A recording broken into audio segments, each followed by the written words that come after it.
Hi friends, welcome to my channel.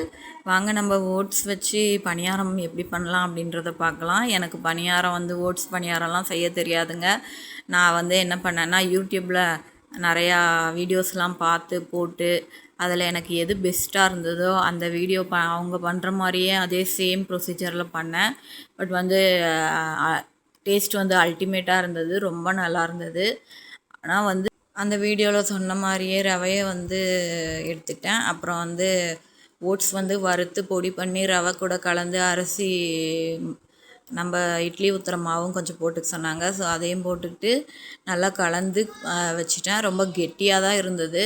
அதனால் நம்ம வேணுன்ற அளவுக்கு எடுத்து தனியாக கலந்துக்கலாம் அப்படின்ட்டு நான் வச்சுட்டேன். எஸ்டர்டேவே நான் இந்த வீடியோ ஓட்ஸ் பணியாரம் பண்ணதை சொல்லியிருந்திருப்பேன். அந்த வீடியோவே தாங்க இது.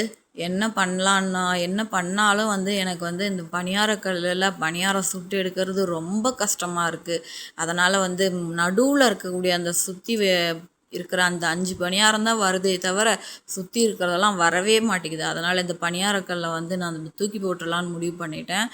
நானும் ட்ரை பண்ணிகிட்டே தான் இருக்கேன். ஒவ்வொரு வாட்டியுமே வரமாட்டேங்குது. நானும் விடாமல் ட்ரை பண்ணிகிட்ருக்கேன், ஆனால் வரவே இல்லை. இனிமேல் இந்த பணியாரக்கல் சரிப்படாதுன்ட்டு அந்த பணியாரக்கல்லை நான் தூக்கி போட்டாச்சு.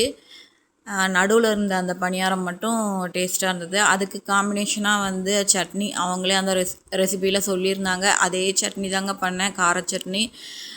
டேஸ்ட் ரொம்ப சூப்பராக இருந்தது, அல்டிமேட்டாக இருந்தது. எஸ்டர்டே வீடியோலேயே சொல்லியிருந்திருப்பேன்.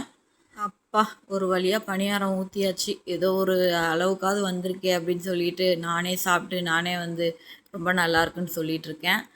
அப்புறம் மீதி இருந்த மாவெல்லாம் அந்த பாப்பாவுக்கு ஊத்தாப்பமாக ஊற்றி கொடுத்துட்டேன். ஓகே ஃப்ரெண்ட்ஸ், பாய்.